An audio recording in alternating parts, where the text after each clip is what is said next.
Bonsoir à tous, c'est l'heure de votre principale édition d'information du jour. À présent, les titres de l'actualité.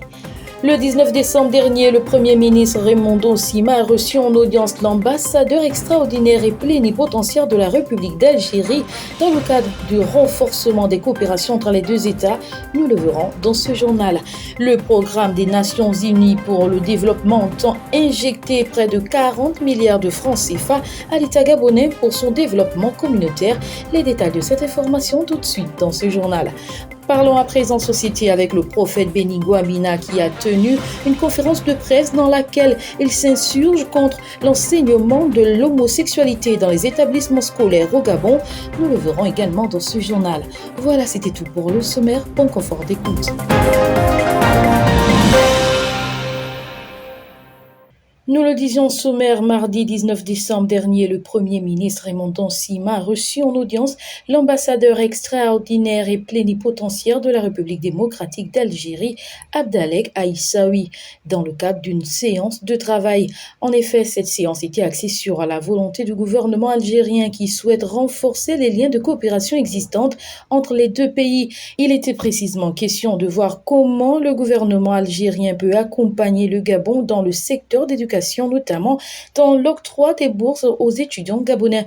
Par ailleurs, le domaine économique n'est pas resté en marge. En effet, l'Algérie pense également apporter son aide à l'État gabonais dans ce domaine précisément en établissant un pont aérien entre Libreville et Alger par le biais de la compagnie Air Algérie. Enfin, le Premier ministre s'est senti honoré par cette initiative qui, dans un sens, renforce les coopérations entre les deux États. Pour le chef du gouvernement, l'Algérie, de par cet acte, soutient le processus de transition enclenché depuis août 2023.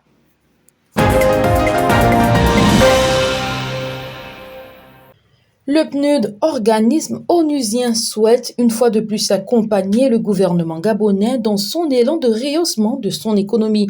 Très actif depuis un bon bout de temps auprès du Gabon, le programme des Nations Unies pour le développement entend appuyer les autorités de transition à une hauteur de 40 milliards de francs CFA pour soutenir les communautés locales.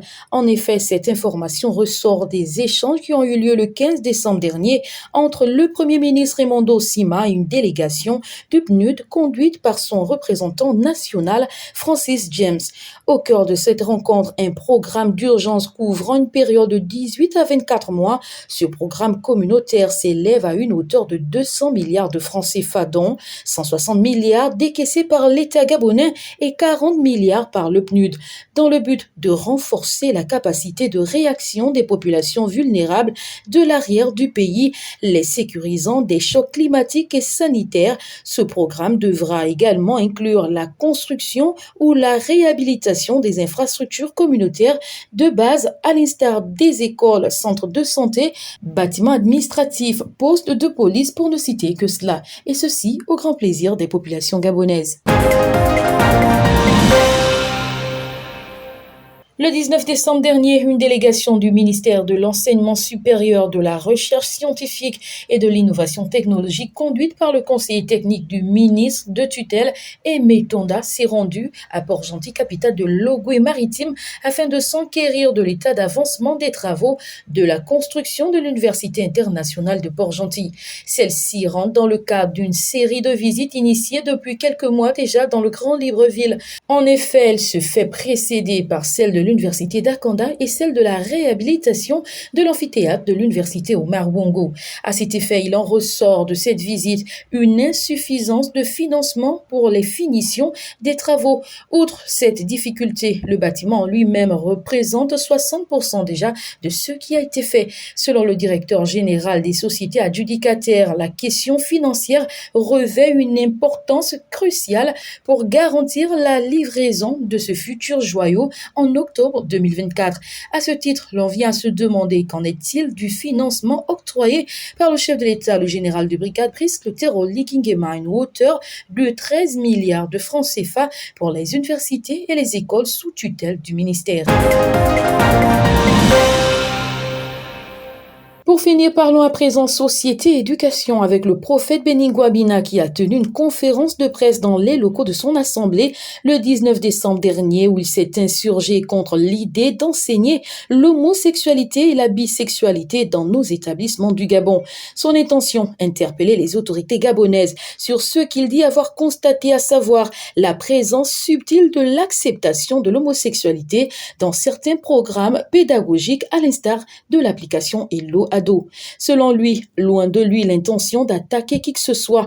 Pour cet ancien député désormais consacré à la spiritualité, ceci ne rentre pas en phase à nos valeurs et traditions gabonaises. Cette conférence de presse vient humblement dénoncer l'utilisation des ouvrages qui contiennent des notions qui peuvent heurter l'éducation de nos enfants, a-t-il déclaré. Aussi, le guide en santé sexuelle de reproduction dans lequel il est mentionné des notions qui attirent l'attention des enfants à l'homosexualité, la bisexualité et d'autres notions dont ils n'ont pas besoin des contours. Selon lui, il a à plusieurs reprises pris des initiatives allant dans le sens de condamner ce genre de programme.